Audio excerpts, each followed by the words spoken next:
If you can stretch your attention span for more than 30 seconds, I will show you how I paint these two models. But in order for us to do that, we need to go way back to the beginning. First of all, my name is your dad, and this is Groundeffected, and this video was sponsored by NiceX Collectibles. This is a new Patreon on the block, and these are the models you can expect on the first month from them. I was not happy, however, that there was two models, and I only have space on my shelf for one model. So I decided to put these two models into one model, and the way I decided to do that was by placing them how I thought they would go, and airbrushing or even spray painting, whatever you use, just to roughly mark out the area, and then placing some safety over my camera's eyes so that I could then cut out the resin piece of the base that is now in my way, and I need to remove it all so that I can do some modifications to this base. It's a good thing that my hand wasn't wearing safety glasses, otherwise I wouldn't have had this really cool sticker around my finger whilst I completed the rest of the build. I glued the base on while holding all the models together just to make sure that they were in the right shape, because otherwise it would be a bit awkward if I glued it all together and one of them was kissing the other. Let's not get into it.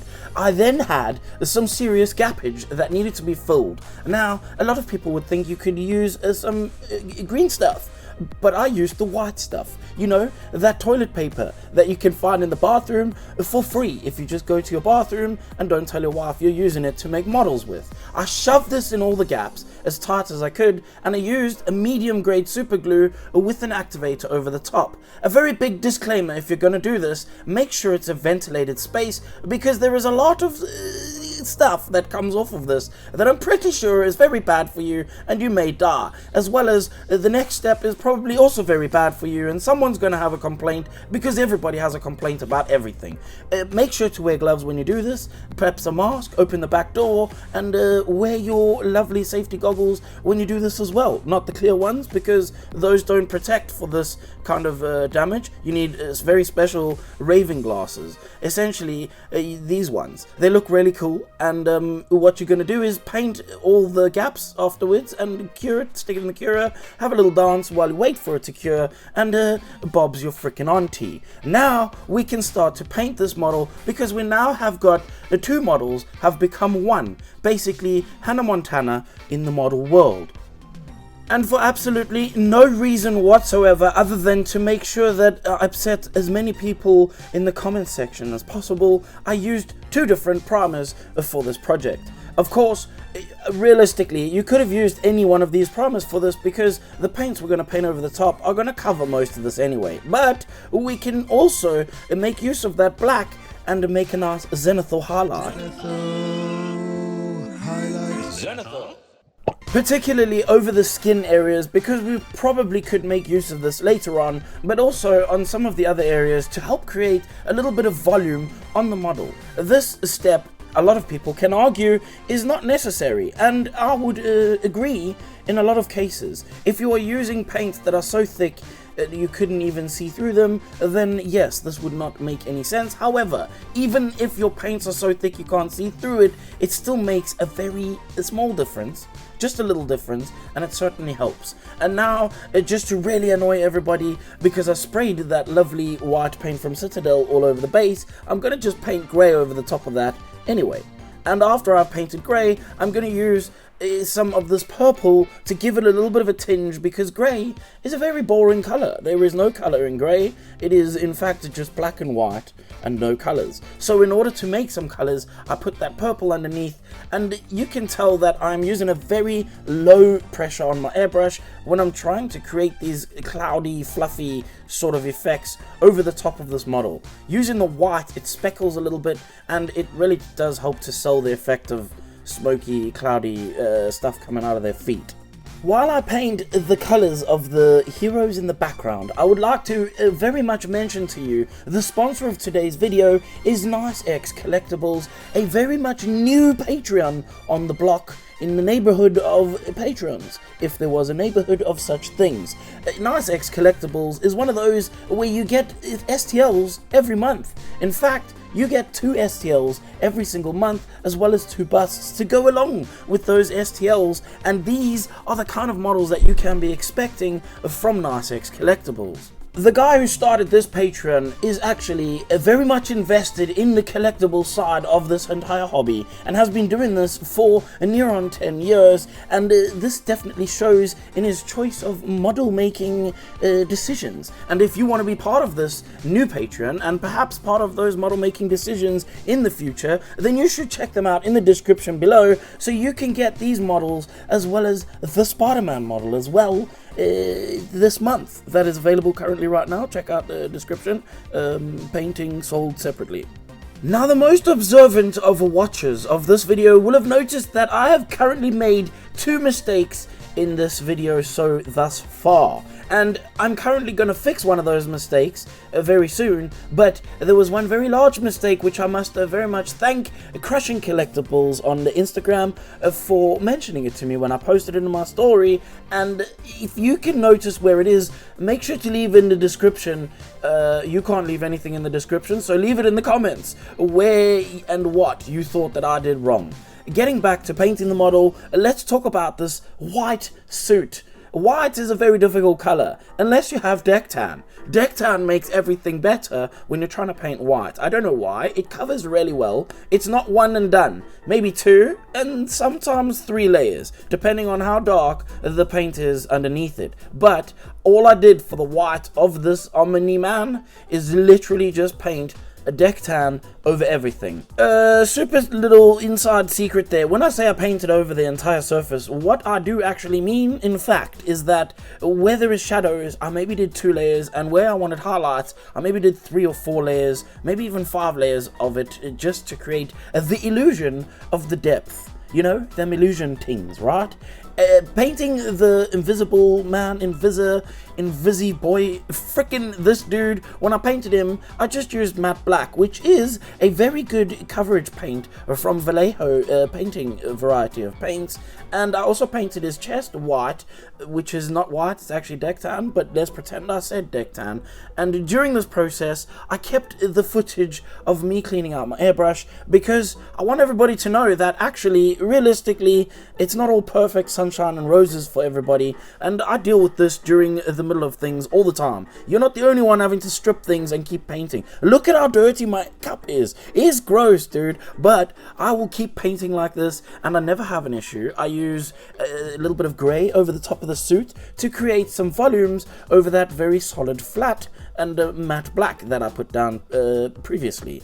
Now I'm going to give the yellow color to this guy's suit, and realistically, when I started doing this, I knew it was going to work, but whilst doing it, I felt like maybe it wasn't going to work. It looked like poo-poo, the grey underneath looked terrible, and this is where I came back with Iandan yellow. I wasn't going to use Iandan yellow, but it looked terrible, so I had to use it. Using some super glue, which people often do tend to ask me about. This is a medium grade super glue, and I use set stuff. What is it called?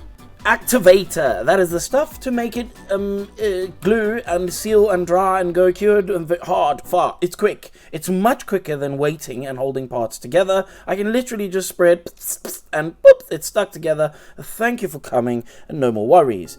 Painting the skins of these guys, what you may have noticed is that I never used Pinkle. Before we get onto the skins though, let me explain that I also used a matte varnish to seal a lot of these things in because I didn't want to damage them specifically because they're white models, and that's really going to be the quickest thing to damage, and I just didn't want to damage them. So I used some matte varnish to clear up some of the glue that was a little bit shiny on the foot of Invisible Boy Man, and basically this is how they look without heads. Fantastic, right?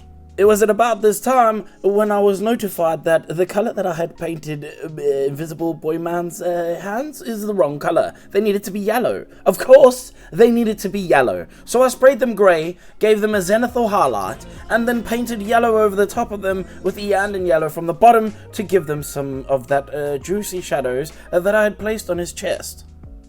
To make my life easier, at least in my mind, I felt like this was the easiest route. I didn't honestly want to mask anything on these models, so I just used my brush to do a bit of a wet blending on the knuckles and fingers of this character's hands. I also used a very low air pressure and a very thin down paint to highlight that skin color on the hands with my airbrush as well. Then to really sell the effect of depth, I took some Resin flesh shade and I painted that into the gaps and crevasses on the hands, which makes it look kind of like a skin color. I don't know, it looks like there's depth. No one's going to look at the hands, don't worry about it. They'll look at the face to see if your eyes are painted skew. Speaking of faces, this is the thing that we need to get onto next. For a female portrait, what I would usually use is the Pinkle method. It's a very famous, world famous method whereby you use Pinkle as the base color for your model. In this case, these are dudes. They cannot be Pinkle. They can be, but they are not elves, so they cannot be Pinkle. I need to start from a brown base because dudes are dirty. They roll around in the mud like the dirty dudes that they are. So they need to have a brown base. Don't worry about it. It's not important. Just give them a brown base so they don't look weird. And then build up the same colors over the top of that you would have over Pinkle anyway. And then when you need to start painting the hairs, some of these guys have some weird hair colors like white on the side of the head. Guess what I used for painting that? You guessed it, deck tan. I'm going to make a jingle for every time I say the word deck tan because I think it's one of the most used colors that I use. I need to actually, in fact, start looking into getting royalties for the amount of deck tan that I have probably been selling from telling everybody to use it. Never mind that. I'm going to use some deck tan to paint the mask that is going around invisible. Why'd they make his name so difficult? I don't even...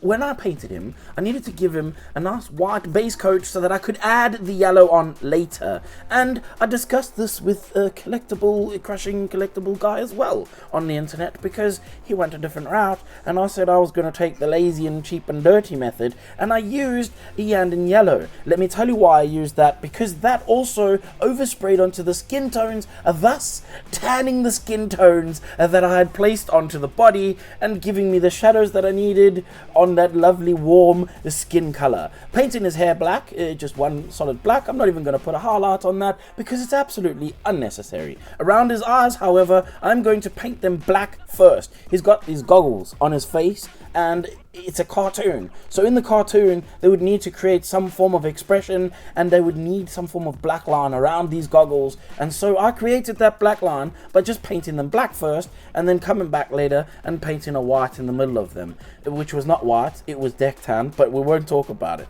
I also painted their lips with this Magos purple, which makes them lovely and kissable. It's time to give an after 5 o'clock, 6 o'clock shadow, whatever it is. I don't know, I don't shave, I don't do these things, but basically spray gray at this man's chin.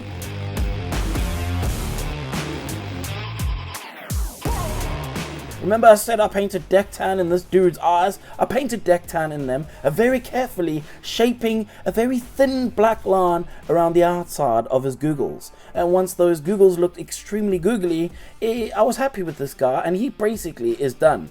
I used the same deck tan to paint the inside of this guy's eyeballs, and I did the same method. It's exactly the same method to paint the googles as I painted his eyeballs, and you just have to be more tidy with the eyeballs because they're much smaller.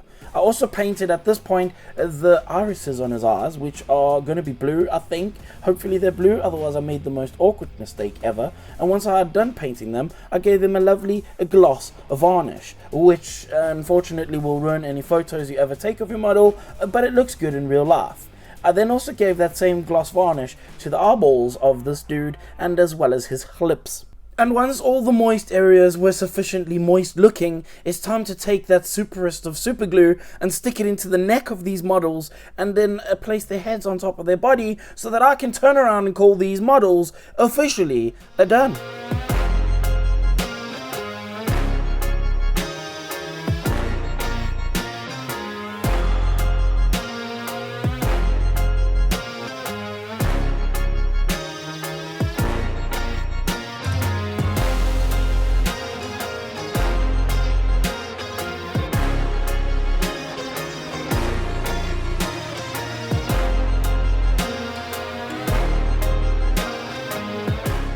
If you didn't like anything you saw in this video, then you can kindly now f*** off.